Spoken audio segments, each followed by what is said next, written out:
Good afternoon, ladies and gentlemen, delegates. Welcome on board our session. Just before we get started, I thought it's a good idea for us to speak about how the world has changed around us. As companies, as businesses face, increasing but unique challenges as a result of the pandemic, directors are under closer scrutiny than ever before. And it heightens the risk of potential claims and litigation. So, COVID has accelerated tightening in the DNO marketplace, or which has become far more challenging for both public as well as private organizations. Now, the fallout from COVID 19 will, or rather has given rise to scrutiny of executive decisions made by directors during the pandemic. Now, those decisions were often made at great speed and in unprecedented circumstances, but have potentially far reaching consequences for the company and the directors. Now, questions were always asked, but are now being asked about how well the directors prepared the company for a crisis. How were customers treated during the pandemic? Were employees looked after? Did the directors follow any regulatory guidance? And how accurate was the company's financial information provided to investors? These are some of the dynamics which have really changed in the last 2 years or so. The economic downturn may have seen a significant rise in the number of insolvencies. There's a phone buzzing there. In industries badly hit by COVID-19. Now, that will turn attention to directors' conduct from insolvency office holders and government agencies. So I guess today's subject is extremely relevant, extremely important, and something which we should be discussing on a more regular, consistent basis. DNO premiums have risen in recent months, and we are in a much harder insurance market compared to a few years ago. So on that note, I would like to thank Mahindra Insurance Brokers Limited for having supported this event, to present this event at a time when this needs a lot of our attention. Mahindra Insurance Brokers Limited is one of the few insurance broking companies in India to have been awarded the prestigious ISO certification for quality management systems. The company provides direct insurance broking for corporate and retail customers and offers a range of products for the non-life and life segments. Ladies and gentlemen, the growing importance of DNO protection in the New World Order, I would like to bring in Vaishakhi Shah, practice leader, liability with Mahindra Insurance Brokers. She will also be moderating the session. Vaishakhi, could you please take over?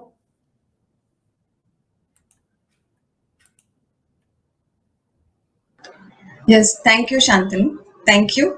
Thank you very much for the brief introduction.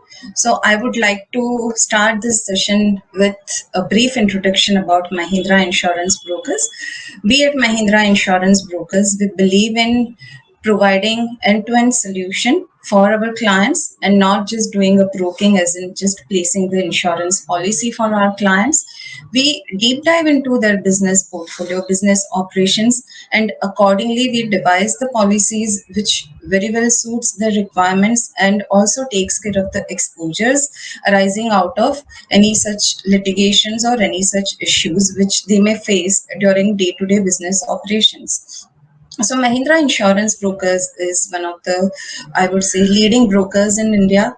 And we in Mahindra, we believe in specializing. So I am heading liability and specialty vertical in Mahindra Insurance Brokers. I have more than 15 years of experience in liability line of business. And I have worked with some of the well-known MNC broking firms in my earlier assignment.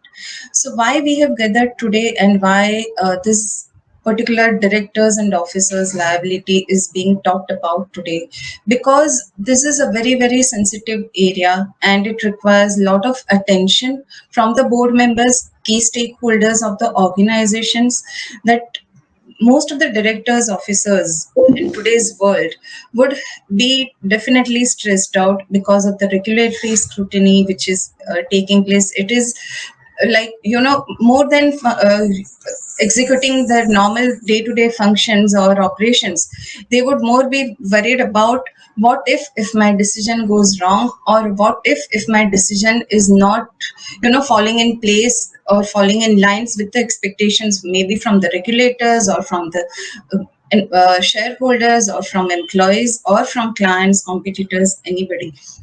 So this is a very sensitive topic, and it is very close. This policy is very close to the directors and officers of the organization. It is very close to their heart, and it not only gives them a peace, but it also gives them peaceful sleep. So I'll just set the stage here. So directors and officers of any organization are involved in day-to-day operations. It can be decision making on behalf of the organization whilst discharging their fiduciary duties.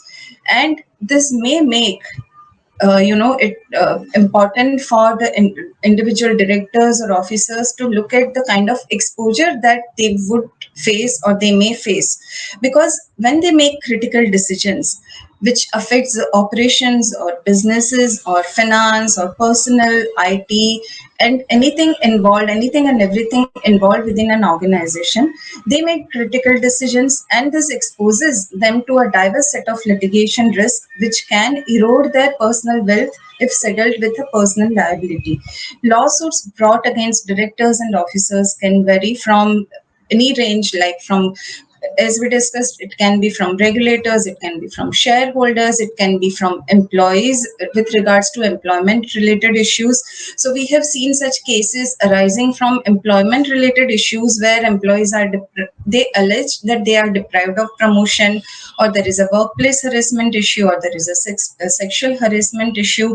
And as per the Companies Act 2013, each and every company needs to have a POSH committee where there is an external committee member which is required to be part of that committee at the specific request of the organization. Now, this smaller nuances of Companies Act can have larger repercussions on the directors and officers of an organization. There can be litigations arising from shareholders. So today, in today's world, we know that we are in a volatile world, and it's a vulnerable world today where a small decision here and there can crash the stock prices of a listed company, which in turn results into not only regulatory scrutiny, but also claims coming in from shareholders or institutional investors who have invested heavily in an organization which is a listed entity. Now, these lawsuits are very expensive to defend, and they also potentially expose the individuals to significant personal liability as businesses face increasing and unique challenges as a result of the COVID-19 pandemic. Directors are under closer scrutiny, which heightens the risk of potential claims and litigations.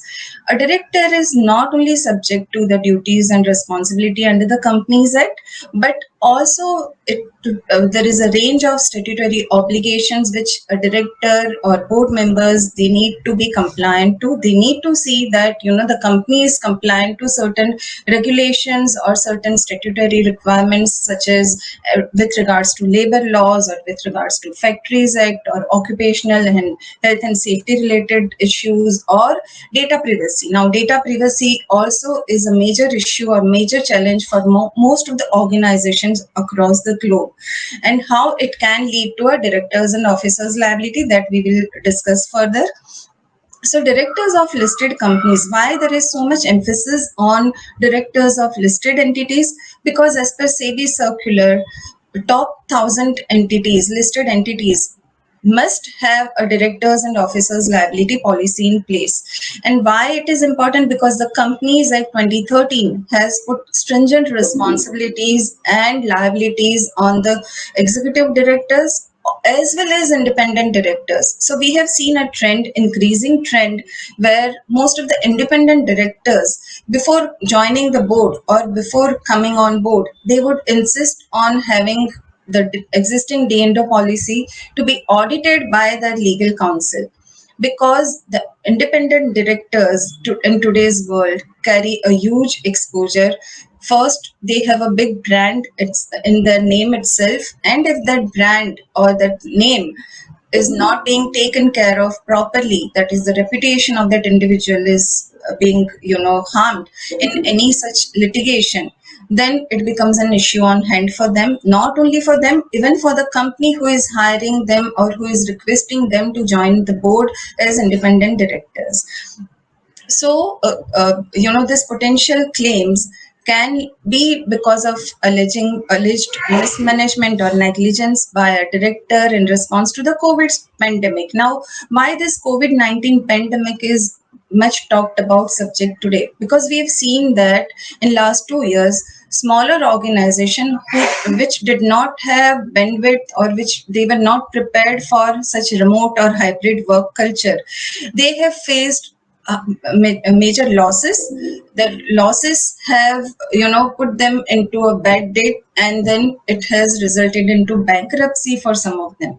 Now, when it comes to bankruptcy, what happens to the outstanding corporate liabilities? It is passed on to the individual directors, board members of the organization. And that is where we see a huge exposure coming on to the individual directors or officers. And that is where this policy is very important.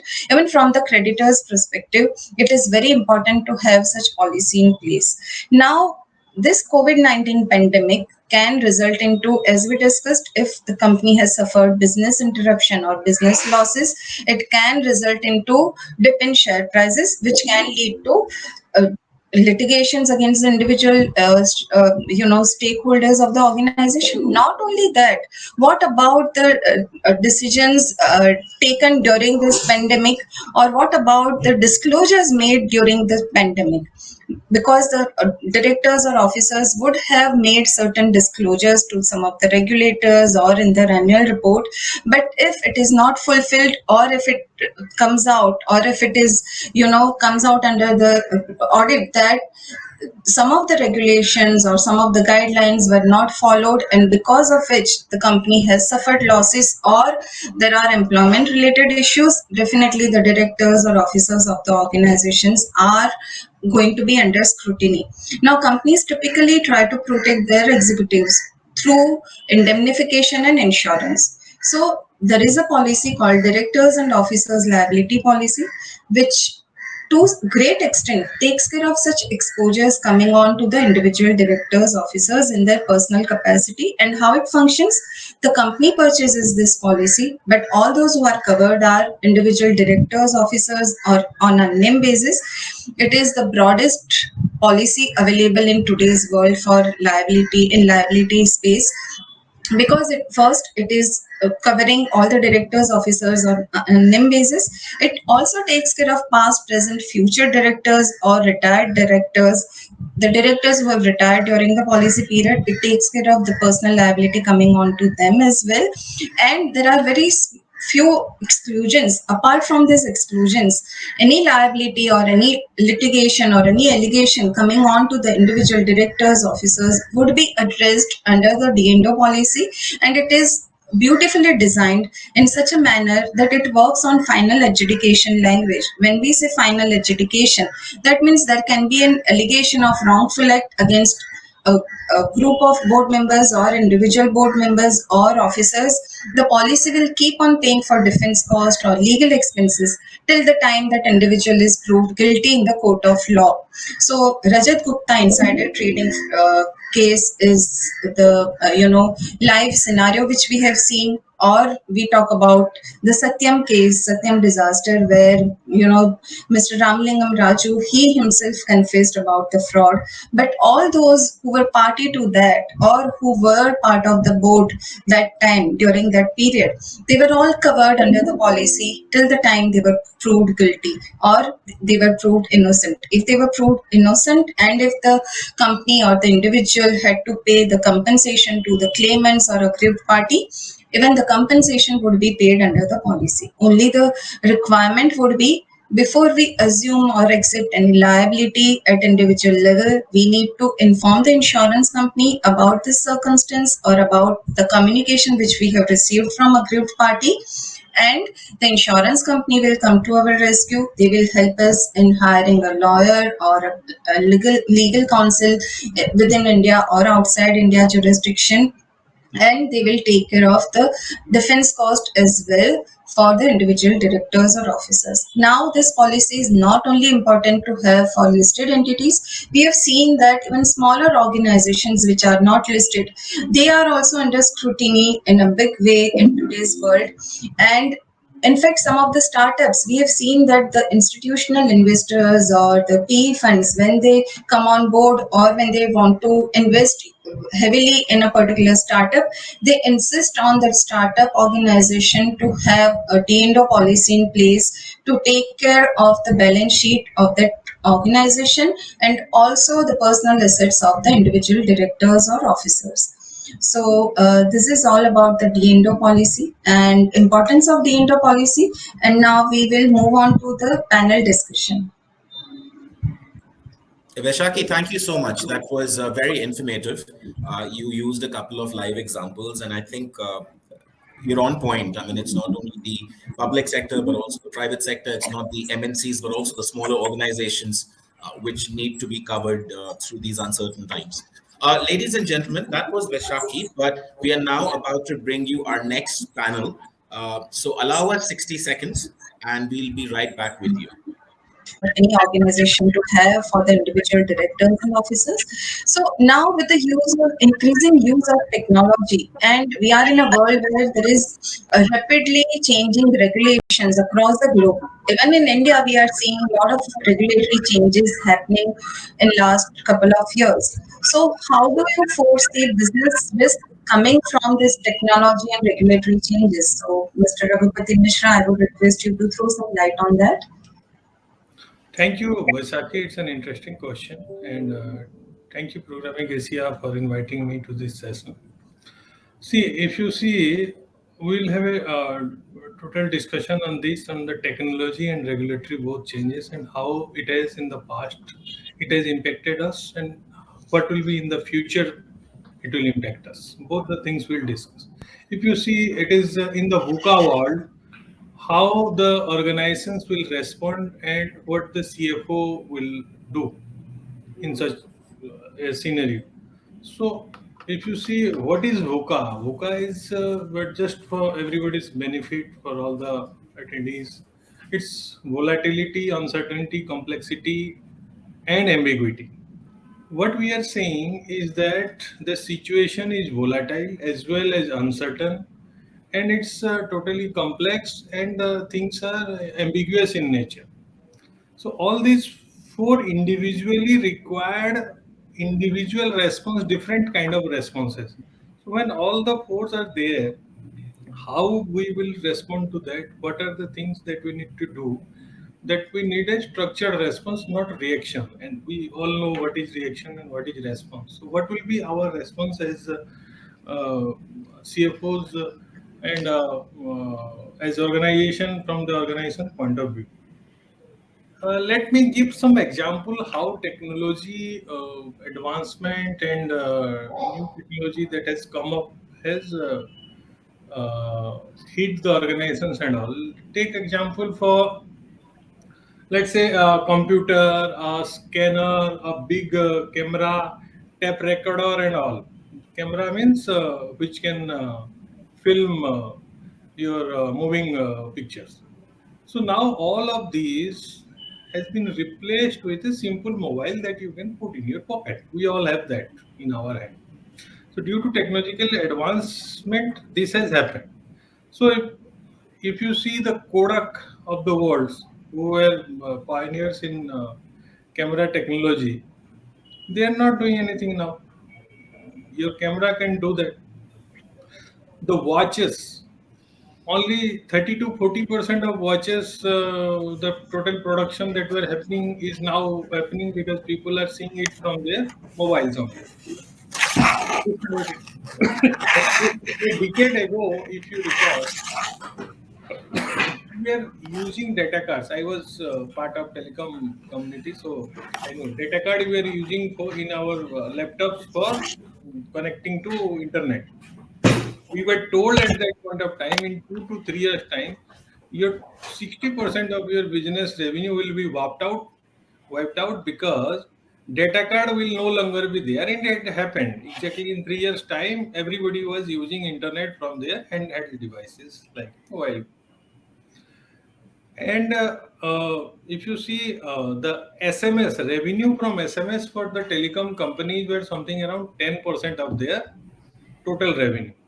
So when the WhatsApp came during 2012, 2013, by 2015, this SMS revenue got wiped out. Everybody used the free WhatsApp. So this is what is getting the technology advances are happening. If you go by different examples, a little more examples. Previously, we were doing all the travel arrangements through bookings through the mediator. Now there is a travel websites. The travel agents has gone up. Correct.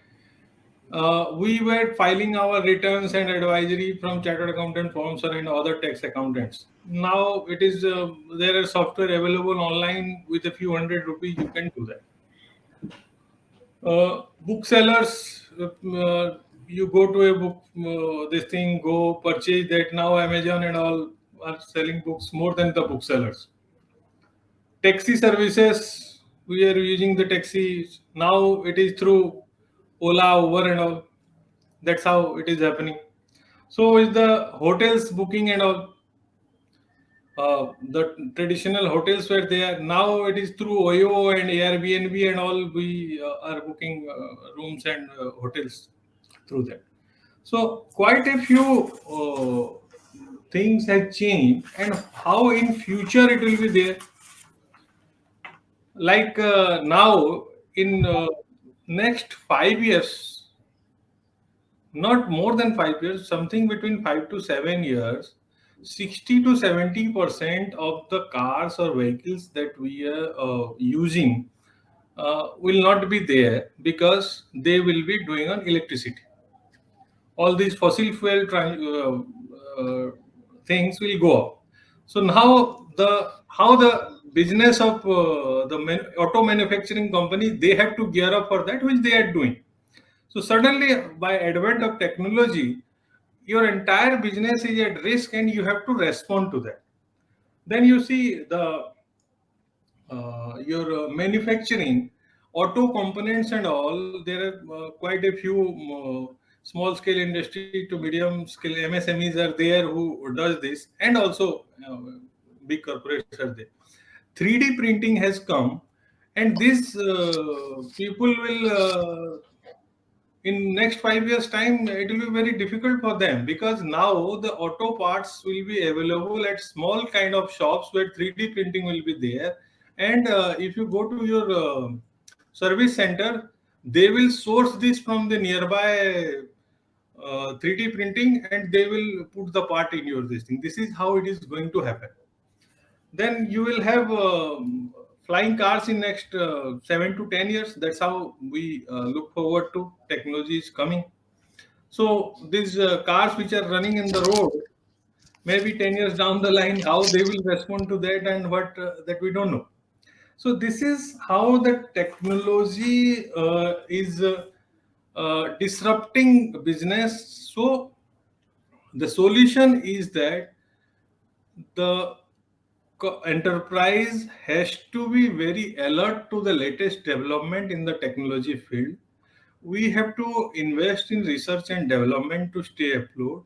We have to respond to the market accordingly, otherwise we will be wiped out. So the disruption is actual disruption. It is not kind of that will come or not come. The uncertainty is not there. It is certain that there will be disruption.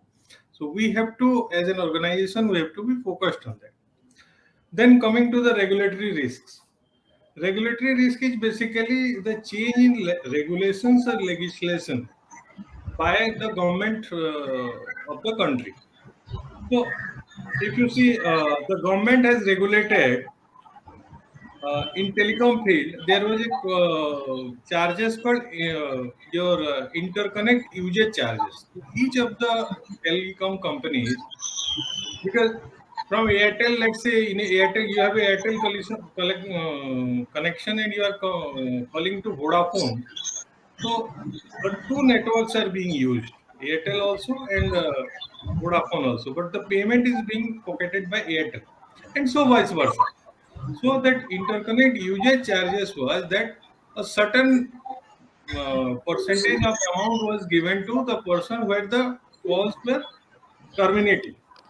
So because of one telco has come and they have deep pockets and all, they got the government change the regulation, and suddenly 10% of there was no IOC, and suddenly 10% of your revenue got wiped out. So this is called regulatory changes that will happen.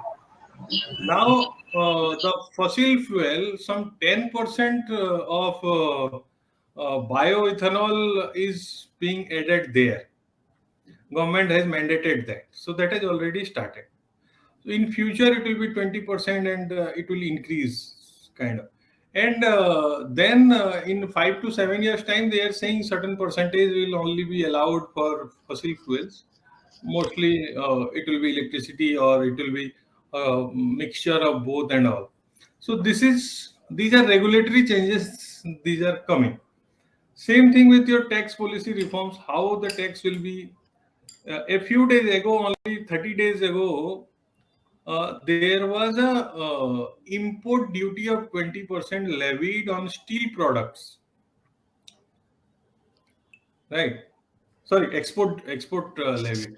So we were exporting our goods. Government intervened there, said that India requires steel products. If you still want to pay, it will be 20% on the price. So we got priced out in global market.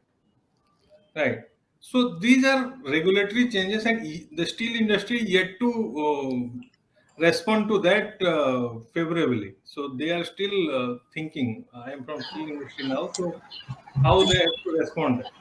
So your budgetary changes happens, financial regulations change in every budget. Over the last few years, more or less, our financial policies are consistent, but sometimes it changes. In the past you have seen how coal blocks and all how it happened. Supreme Court disallowed all the licenses, telecom licenses were cancelled and all because of Supreme Court intervention. So these got disrupt. So we need to also be kind of amenable to what the government is thinking, what are the kind of regulatory changes that is happening because of the different developments in the field.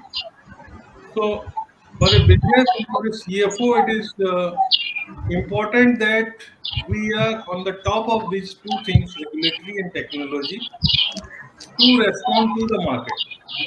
That's, I think, is good. Thank you very much, sir. Thank you very much, Mr. Raghupati Mishra, for such a wonderful insight on the disruptive technologies and the regulatory changes and how it can have impact on the directors and officers of the organization. Because if you do not keep a pace with the technology changes in technology or regulatory changes, then definitely there may be a scenario where the government or the regulatory authorities or your competitors or your shareholders bring in a claim against you in your personal capacity, maybe for failure to supervise or failure to not adhere to the changes in regulations or guidelines. So, thank you very much. It was a wonderful insight.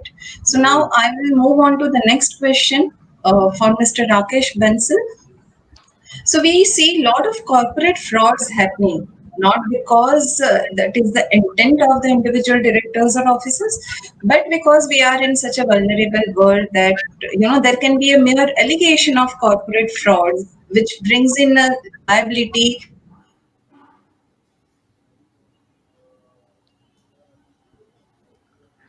businesses are changing. We are getting into globalization.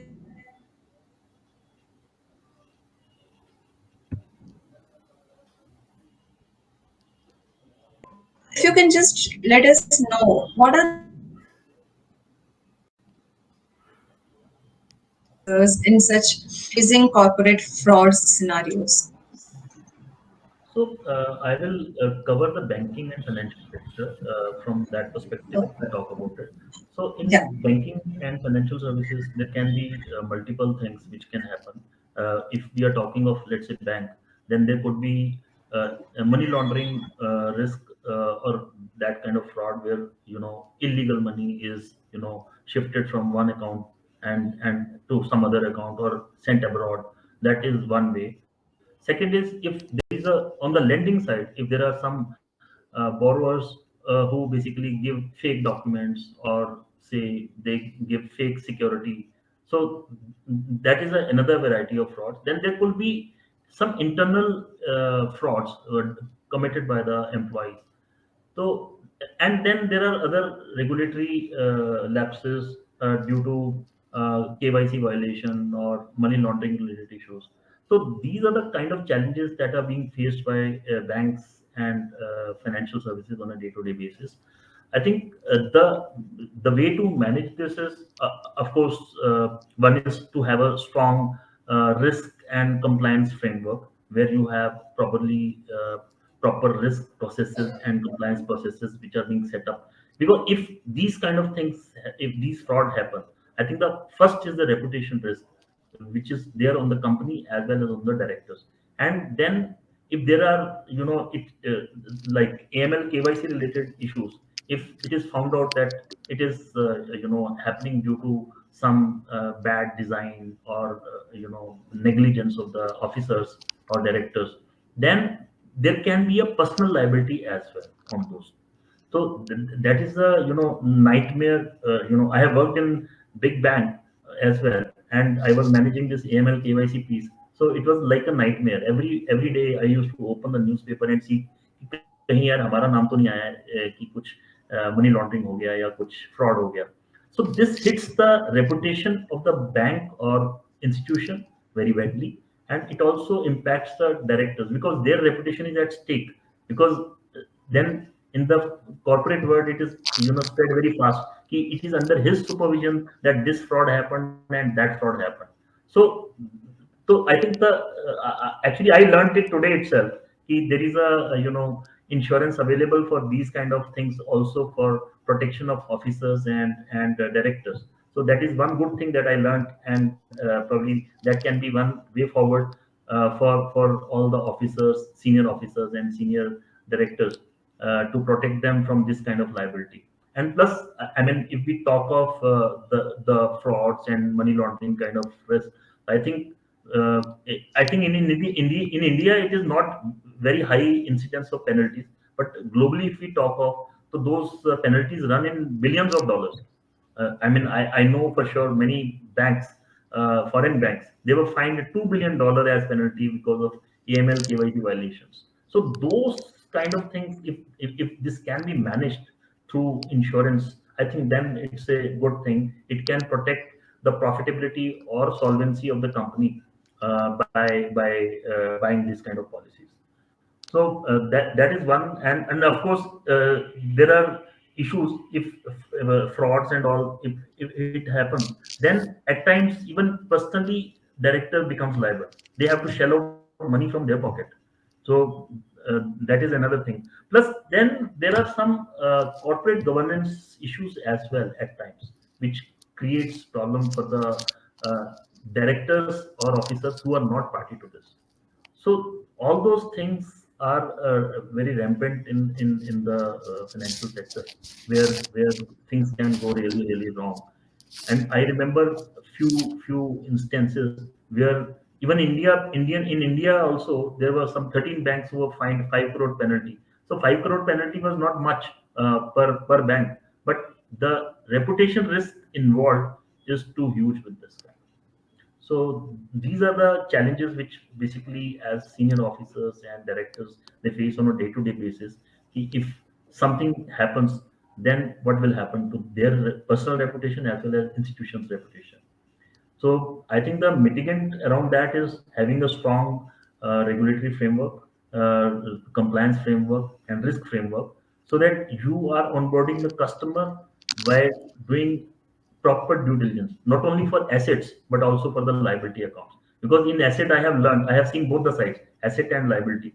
In asset side, your risk is limited to the loan amount, but in liability, you don't know what can hit you. I mean, as smaller thing, if let's say somebody has opened a personal account, saving account or a current account, and money transferred from that account used in some terrorist activity, then you are in big trouble, very, very big trouble. So anybody who was involved in opening of that account, approving of that account, or monitoring of that account, they can be made personally liable. So therefore, I think I will compliment Mahindra Insurance that they have such a policy. Probably I will recommend the same. That is one thing I can say. Thank you. Thank you, Mr. Vincent. It was really great discussion, and it gave us insight on how corporate frauds are taking place. Rather, it cannot be a real fraud, but it can be an allegation, and the D&O policy suitably takes care of the defense cost or legal expenses till the time that individual is proven guilty in the court of law. So that is why we call this D&O policy or directors and officers liability policy as a 360-degree protection or an all risk cover for the individual directors or officers. So now I would move on to the next question for Mr. Samit Gambhir. Which are the provisions of the Companies Act 2013 which necessitates purchase of the D&O insurance? If you can just throw some light on that, Mr. Gambhir. So thanks, Vasaki. So I think it's not like vehicle insurance or motor insurance, which is mandatory in India, frankly.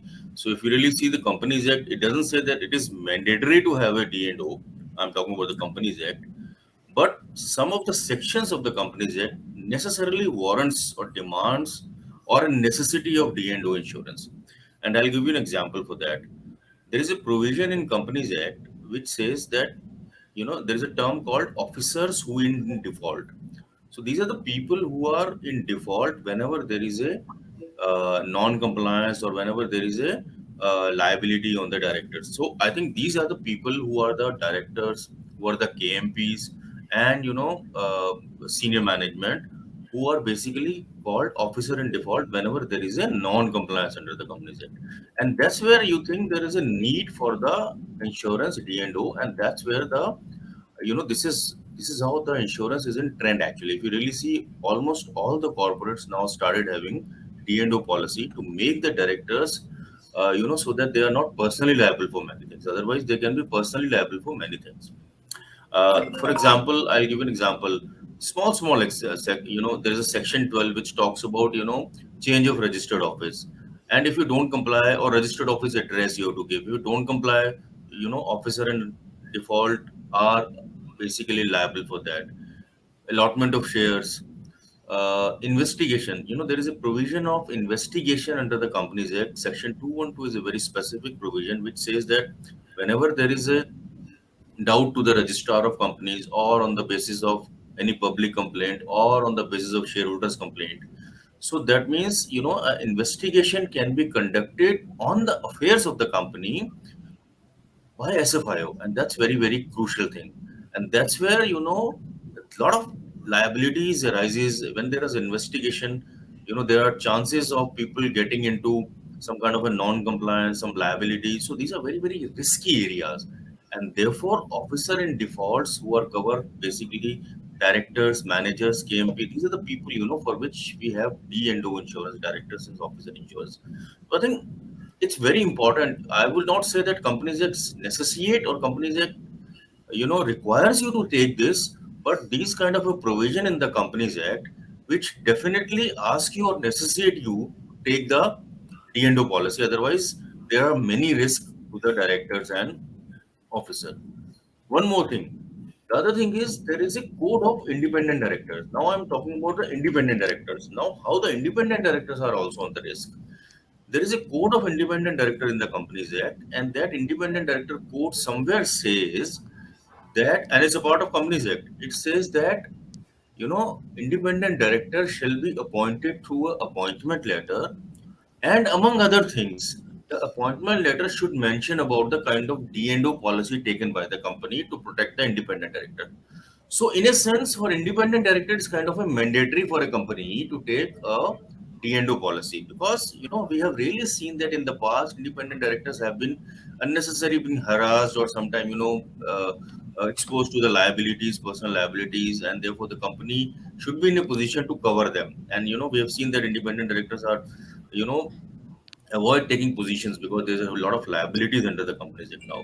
So therefore, this is a protection to the independent directors, and therefore officers in default and independent directors.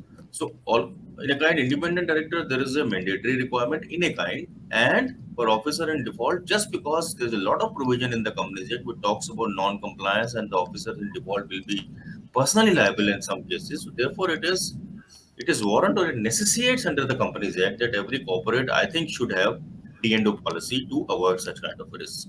So this is, I restrict to the Companies Act, unless you're talking about other provision also.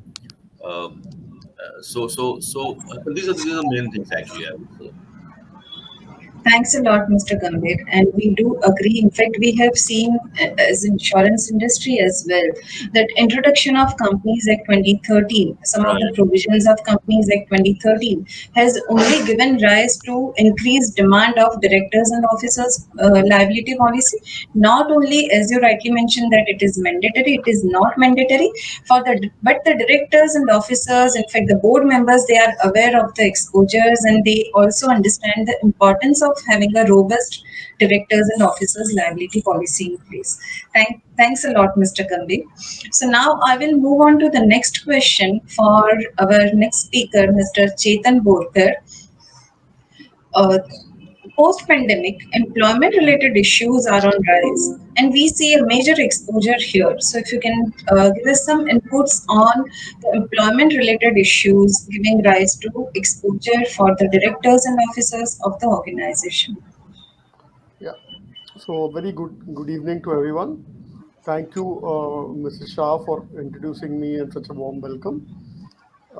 Employees especially in industries like ours, which is the media and entertainment and advertising space, are the heart and soul of the organization. So unlike capital heavy industries, which also depend on employees, but mainly on machines to do most of their work, our human capital is so important that anything and everything that goes wrong with human capital really impacts our business. Having said that, the pandemic has really created a very, very different work atmosphere where people have been started working from home.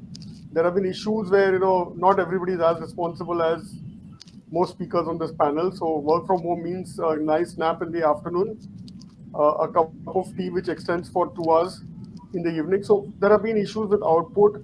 There have been cases where we've actually pulled up people who were non-performance, and this has led to a lot of litigation with employees not really going to the courts, but there's always uh, to and fro between employees communication in terms of questioning when employees get pulled up. So that is one. The second and most important thing is some you mentioned earlier about the posh policies. Now that's becoming very important over the last 4 5 years, and we really have to be very critical about the fact that a lady employee needs to be treated with respect and honor, because they are equally important in the value chain and in the way organizations today function. Unlike 25 years back when they were a minority, but today they are a significant value adding contributor. So, anything there is taken very seriously. It can lead to even the senior most or the most efficient person getting, retrenched. So these are some of the issues that have come up. Some of the other issues are people finding it very easy to work from home, and because the commute gets reduced and all of those things, and because of which what is happening is there's immense pressure on organizations to allow people to work from home. So obviously we believe, as an organization, believe that a human connect is needed. Uh, from that perspective, one, DNO policy is most important, because if there are financial liabilities that come upon the directors or the organization, it really helps to protect. More than that, moving one step forward in terms of the reputational damage is the bigger one. So many times the employee has to be settled whether in monetary terms or non-monetary terms, and that settling the employee, there's no reputational damage in news reaching the media or the third parties, which is even worse than, your reputation that you've built over the years is taken away. exposed. What kind of an organization this is and all those things. So I guess we've also seen cases where in the pandemic, when cost reduction initiatives were there, many organizations were forced to retrench employees, and employees were firing back saying it's not non-performance, so why have we been asked to leave? So these are some of the real issues. There were compensation cuts in some industries. There were retrenchment in some industries, especially the ones which were the entertainment sector, where look at cinema halls, look at malls where retrenchment happened. So there were a lot of those issues that they had to cater with, and obviously there can be counterclaims by employees against the organization. These are some of the employee related issues that organizations may face. And DNO will cover the monetary part, but the non-monetary part is something that organizations have to be very, very careful about. Well, that's what I feel. Thank you, Thanks Mr. again. Gorkar. Thanks a lot. Thank you. So, yes, we do understand that employment related issues are on the rise, and the directors and officers policy by default takes care of any personal liability coming on to the directors or officers for allegation of wrongful act as per the employment contract. But there are certain important covers which are like employment related issues protecting the organization itself. Because when we look at the base D&O policy, it is the intent of the policy is to take care of the personal liability of directors and officers. That is, the individual directors, officers are covered. But in case of employment related issues, even the allegation on a company or an organization, when they are being dragged into the lawsuit, that also gets covered by way of an extension called entity EPLI extension. Right. So we have seen a lot of cases, class action litigations coming in this domain. So thank you, Mr. Bolkar. Thank Now you. thank you. We move on to the next question for Mr. Vivek Raju. How a cyber attack leading to business interruption can have impact on the share price of a listed company, and how a directors and officers liability policy, or how it can make directors and officers of an organization personally liable. So Mr. Vivek Raju, if you can just throw some light on that. Yeah. Good evening, Vaishaki. Can you hear me now? Because Yes. unfortunately, I work on a MacBook, and at the last moment, I had to change my laptop, and my camera is also not working on this Windows machine. I'm really sorry for that. Yes, as you mentioned, these are the cyber attacks and all definitely get down the system, and the company itself comes onto its knees. We have actually seen, as part of that collateral damage, the share price and the reputation of the company, all those are the things that will happen.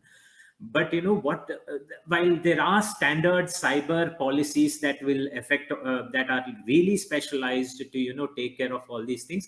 But as you mentioned, there are things which are actually a spillover, kind of a borderline where, because of the cyber attacks and the risks that are happening these days, even the directors can come into question on their responsibilities.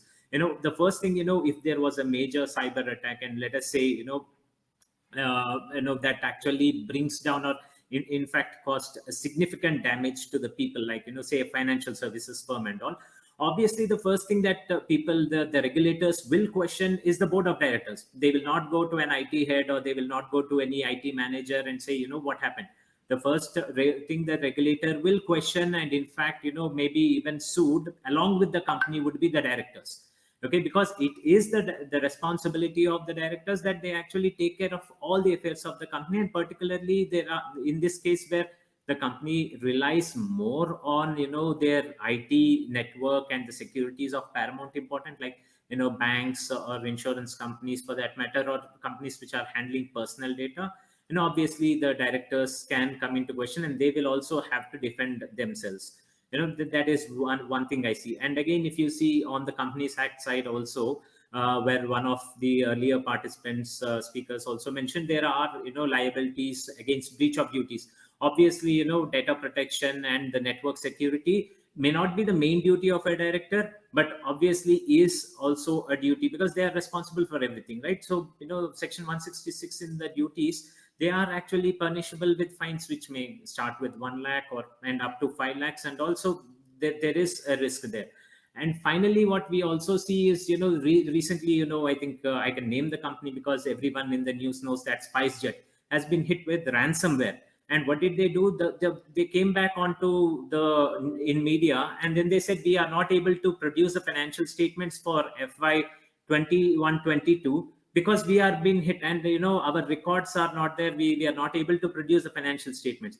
Now that is a paramount importance. We still have time, but that actually makes them delay their board meetings. Their last year financial results are now not out. Their current quarter is not out. That also caused a significant disruption in the air traffic services of the company. And anyone can actually choose to actually sue both the directors and also the company. Obviously the company first, but obviously they can also choose to sue the directors for their failure to ensure that their systems are up to date, right? So that is one of the risks that a cyber attack, while a standalone cyber will cover some of the losses, but the losses or the impact that your cyber attack brings onto your directors, where they are responsible and they fail in their responsibility, that is something your standalone cyber policy will not cover. Again, if you take a step back, there was this Kotak committee report particularly for listed companies, right?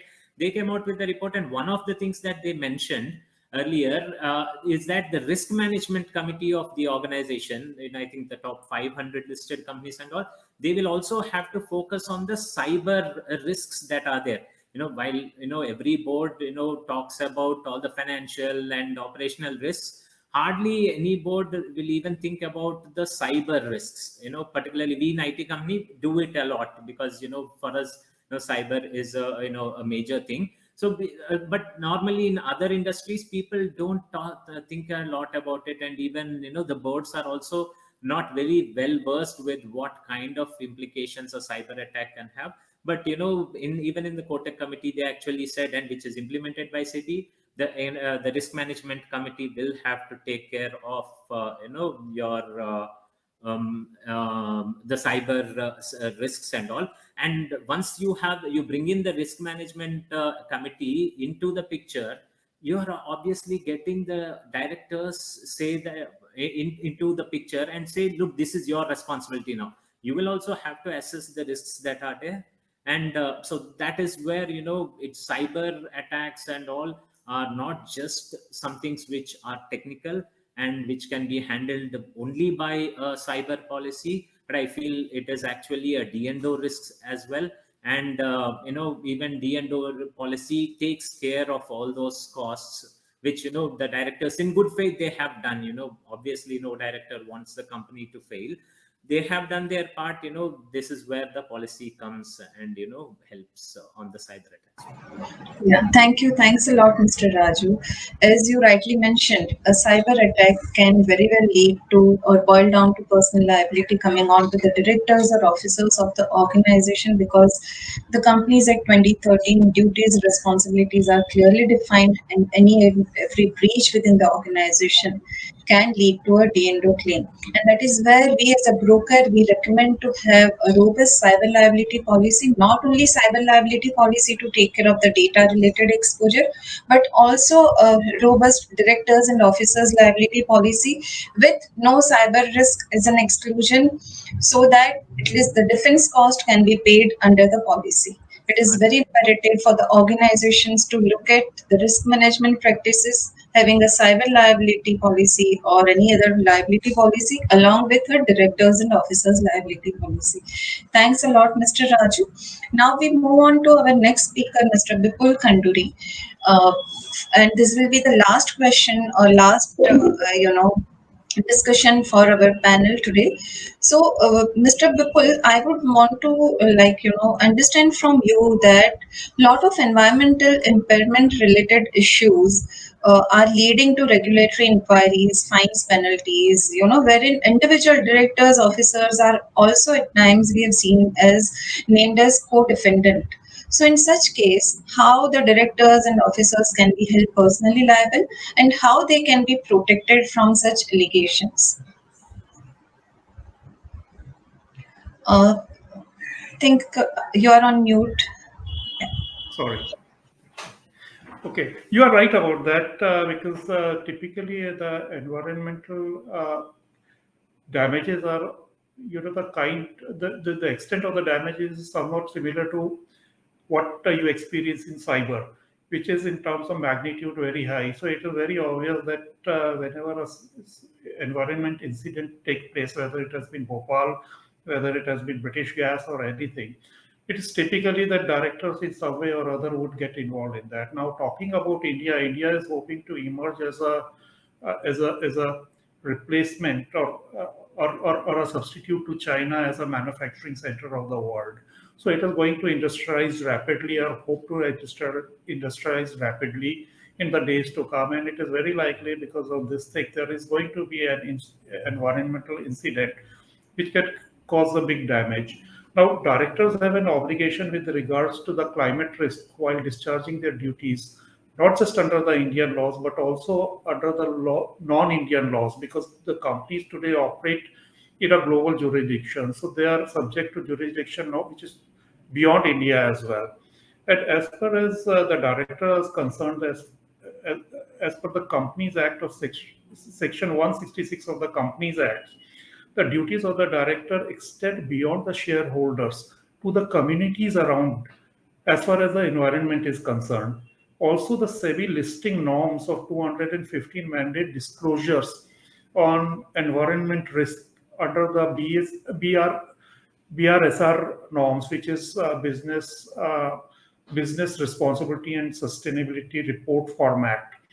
Then the independent directors on board the company also have a higher responsibility to keep themselves aware about the company as well as about the external environment. And external environment here includes also the environmental risk which is there. Besides this, the companies are also running exposure in terms of public interest litigation filed by NGOs and other environmental active groups. Then there is National Green Tribunal, which is bringing in action in the event of any violation of pollution or environmental norms.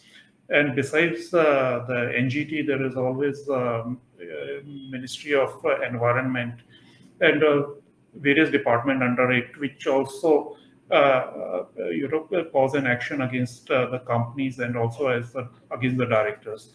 In addition to this, the directors are also exposed to the criminal and the civil action under the various laws or acts which are there, environmental acts such as the Water and Air Pollution Acts or Environment Protection Act, Public Liability Insurance Acts or Forest Conservation Acts and various other acts which are there.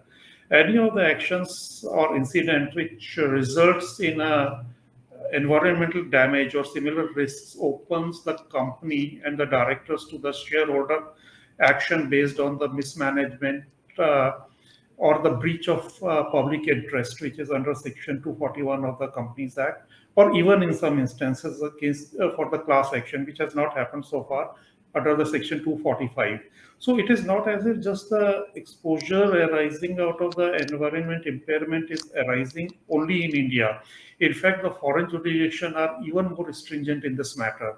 And the ESG governance, which is there, ESG, which is there, imposes even more onerous liabilities on the directors because it's not just limited to the pollution or environment, but it also extends to the community, including the workers' community that is there. And some of the ESG laws in Europe are such. So, for instance, the recent Supply Chain Act, which has been enacted in many European countries, it extends beyond the European jurisdiction, even to the companies which are outside European jurisdiction but are part of the supply chain of the company in Europe, which is subject to the Supply Chain Act. So, as I said, the directors are both, the exposure to the directors is both direct as well as indirect. So, director might be sued directly under any of these acts because these acts and the laws create a duty on the director, and a breach of duty subjects him or exposes him to a possibility of a claim for a liability in his personal capacity. In addition to that, it could be a failure of supervision which results into an incident or accident which brings a tort claim or a general liability claim against the company. and which results in turn, which can result in a shareholder action against the director for the loss that the shareholders have suffered as a result of this. So put all these together, I mean, there are insurances which are available which offer some degree of protection as far as the tort claims are concerned. There are general liability insurance such as pollution legal liability insurance, or for that matter, even P&I insurance for the marine pollutions, or even under the public liability insurance, the accidental pollution can get covered under this. As far as director personally is concerned, currently most of the policies have somewhat a limited cover. They provide coverage only to the extent of extending the defense cost.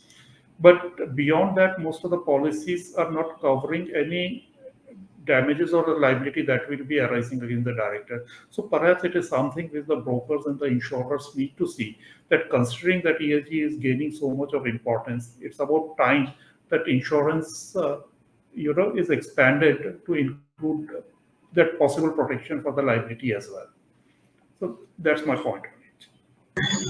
Thank you, Mr. Khanduri. Thanks for wonderful insight. And we have also seen such claims arising out of environmental impairment, not only leading to a casualty-related claim where there is third-party bodily injury, property damage, but also the directors and officers of the organization are being held personally liable. And that is why we as a broker, we focus on the kind of wordings or kind of conditions, exclusions that are there in the policy. So if you are in such a manufacturing setup, or if you have exposure related to environmental impairment, where you foresee that there can be a claim arising on individual directors, officers in their personal capacity, then maybe we have to be mindful that the directors and officers liability policy does not carry an absolute pollution exclusion or does not carry an absolute bodily injury property damage exclusion. Because if we have such absolute exclusions in our D&O policy, it will bar the policy from even picking up the defense cost for individual directors, officers in such kind of issues. So thanks to all the panelists. Now I open up the stage for questions from our participants. So yeah. Thank you so much, Vaishakhi. I think it was splendid. The outcomes from this panel discussion will go a long way. And I have a couple of questions by the audience. The first one, I think, Vaishakhi, if you could pick this one up. What is a hammer clause in a DNO policy and how does it operate? Right. So hammer clause is something which we have seen a lot of times. It was, in earlier days, it used to be specifically mentioned as hammer clause in most of the liability policies, which will allow the insurance company to put a full stop on a particular case. Let's say there is an ongoing litigation against individual directors or officers of the organization for any wrongful act, allegation of wrongful act. Now, when we have hammer clause under the policy, it will allow the insurance company to come up and say that now this is it. Beyond this, we do not foresee any merit in fighting or defending this case, and you need to now go in for a mutual consent or agreement where you meet up with the claimant, and at mutually agreed upon quantum of loss you pay the compensation. But there are at times we have seen that the companies or reputed companies or key stakeholders of certain organizations, they are not in for this because they see a merit in the case. If they want to defend the case, it will only help the reputation and further future business of the organization. And that is where this hammer clause should not be there. Most of the D&O policies now have come out of this hammer clause provision, but we do see some of the insurance companies having such provisions in the policy, so we should not at all go for this. Okay, thank you. Are directors and officers of a software product company liable for unexpected failure of the product? I think that's a very, very good question. Yeah, that's a very good question. So I would request our panelists to, throw some light on that. Okay, so I'm Vivek here. So what normally when you have a defect with the product, right? It's not a D&O claim. Mostly, it would be a product liability insurance that covers you, or in case of a service, it's a E&O policy. But I at least have not seen any claims raised against the company for a defective product. In fact, so most of the claims, and the policy that gets triggered is either the product liability policy or the E&O policy or the professional indemnity policy. But because that actually takes care of all the liabilities that are coming across, because of the defective output of any company. Maybe Vaishakhi can tell if there are any D&O claims, but at least I have not seen a D&O policy respond on a defective product or defective outcomes of the organization, unless they're very, very business critical. Thanks, Vivek. And Vishaki, before you pick this one up, there is a subset to the question. How do we need to protect this in our licensing agreements? And this is in continuation to the first question. Definitely. So it is very pertinent question. One is product failure leading to business downtime, which can result into financial loss to the organization. So we call it as a business loss to the organization itself. Now, if this is because of a tangible product, then, and if it results into a third party use of this tangible product results into a third party bodily injury, property damage, then definitely it can be covered under a product liability kind of policy. Or if it is to do with the ITITS, as Mr. Raju pointed out, if it is to do with the software development which has resulted into not only downtime within the organization, but also financial loss to your client, which can come in a form of legal liability on the organization itself, which can be very well covered under a professional indemnity. But what if there is no such third party impact because of the business downtime and the organization itself suffers a business loss? So there can be an allegation, or there can be a regulatory scrutiny coming on to the individual directors or officers followed by such scenario, and there can be an litigation coming in from the shareholders for failure to supervise.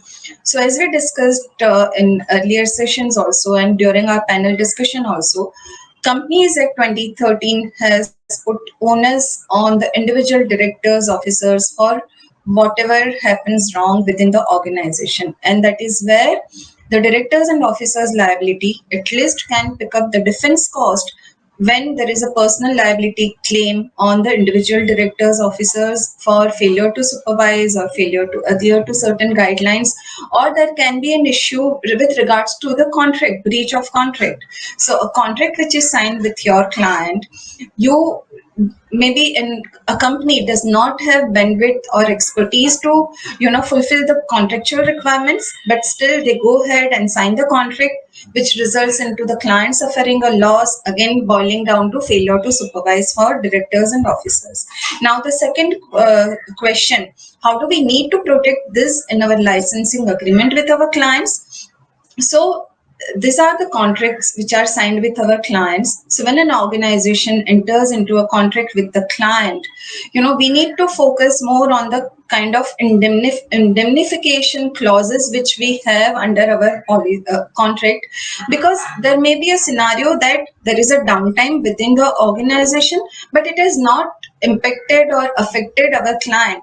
But if there is a downtime at the client's end, where the client would want to put onus or responsibility on the service provider, then we have to be very careful, because we have seen some of the contracts with very wide and vague conditions that whatever the client suffers a financial, whenever the client suffers a loss, maybe because of the professional services or because of the bodily injury, property damage kind of scenario, the service provider would be held liable. But that may not be the case. So we have to see to it that the contractual terms and conditions are very well defined, and it revolves around the kind of services which we cater to our clients.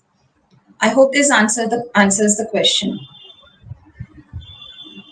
So Yes, Shantanu, can we absolutely. move on to the next question? Yes, absolutely. That answers the question.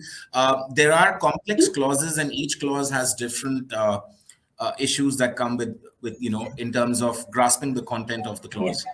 Please explain these clauses, and if you can also cover clause by clause analysis, that would help the audience to understand the nuance of each clause. Sure. So when we talk about directors and officers liability policy, the basic intent is to take care of the personal liability coming on to the directors and officers. But as rightly pointed out, there are various clauses under the policy under which the claim would trigger. So now I can take example of certain clauses like, important clauses like securities entity.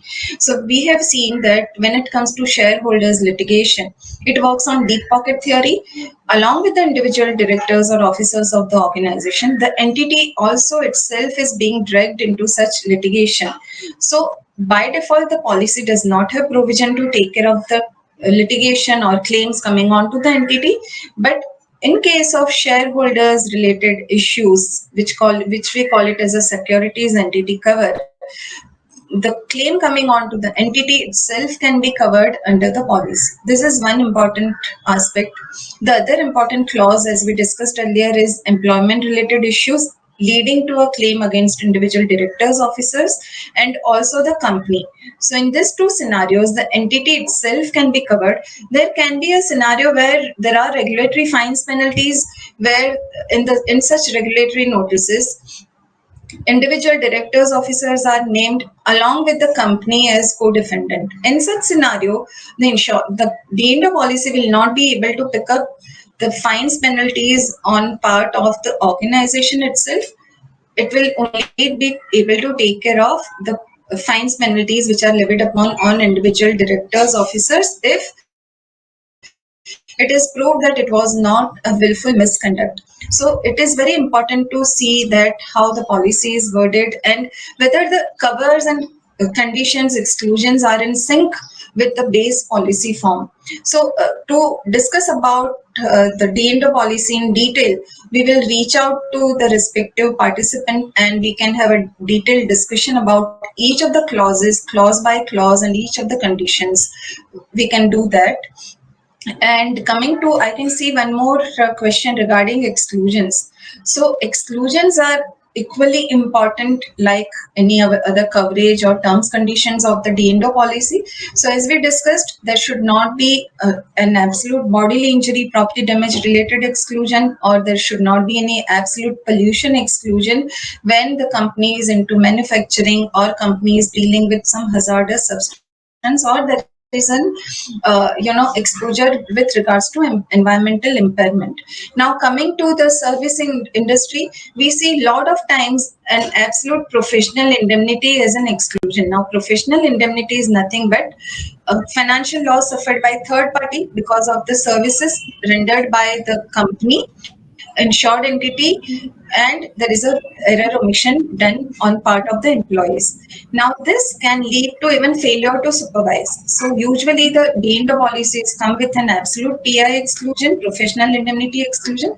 We need to see to it that there is a cowback for even defense cost there. Then there should not be absolute insolvency exclusion. There should not be COVID-19 communicable disease related exclusion, because that can again lead to an employment related issue. And if we have such exclusions, then the policy will not be able to pick up such losses. So these are some of the important exclusions. Vaishaki, in the interest of time, I would like to ask you one last question. How do we arrive at sum assured value? And this is coming from one of our attendees, and he's saying, as I've understood, there is no such prescribed method to calculate the same, and it will be purely on the judgment of the respective company. But still, if you can, enlighten us with, is there a method to the madness? Yeah. So yes, as rightly mentioned, there is no such scientific thumb rule or prescribed calculation which is available with any one of us, where we can say that this is the apt limit or this is the limit which one company should have. But to answer to this question, we normally do a benchmarking exercise. We do a peer group benchmarking comparison, and then we advise our clients for 2-3 limits, and depending on the premium outgo and depending on the conscious decision taken by them, usually the companies take a call. But if to answer the question in an absolute layman language, yes, from our experience, we have seen that some of the startup companies or some of the non-listed entities who do not have major exposure outside India, they normally go in for a policy somewhere between $1 million to $5 million cover. Whereas the listed entities, we've seen that they start with somewhere between 7.5 to $10 million cover, and it can range as high as $100 million or $150 million limit, depending on the kind of exposure they have. If it is a financial institution or if it is a ITS company serving financial institutions, then definitely there are higher chances of DNO claim arising out of failure to supervise or breach of regulation, allegation of breach of regulation. So this is the kind of method we adopt for arriving at a limit. Okay.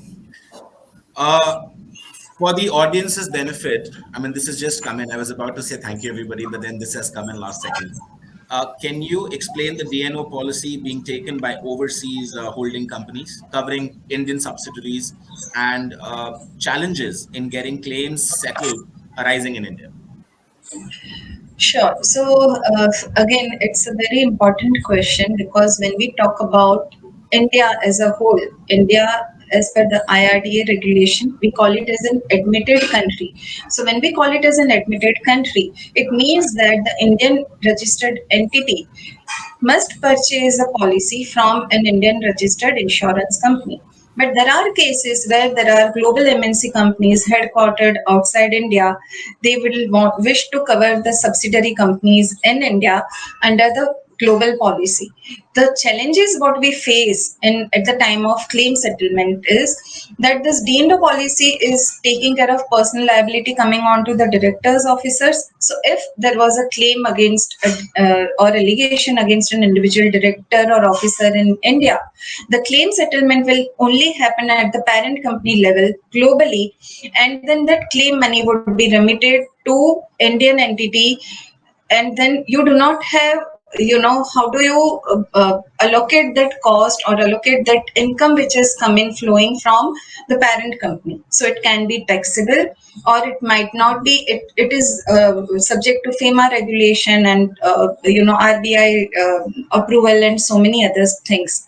So to cater to this or to address this issue, normally we advise our clients to have a global policy at a parent company level and to purchase at least $1 million policy in India, or vice versa.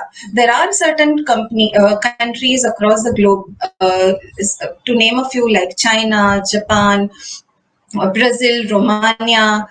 These are some of the countries where a local DNO policy is a must-have. In fact, China, the regulation is so stringent that it doesn't allow the master policy sitting in India or elsewhere in the world to pick up the loss, or it doesn't allow the policy to indemnify the individual directors or officers.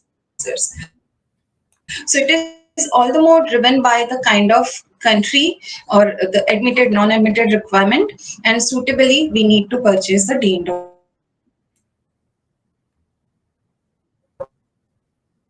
policy. So Shantanu, over to you. Thank you so much, Vaishaki. Thank you. I think it's about time for us to conclude today's session. We've gone through some very interesting topics. I think Vaishaki and all the other panelists, we started off with future-proofing your business in a VUCA world. We touched on cyber interruptions. We talked about litigation risks, climate change.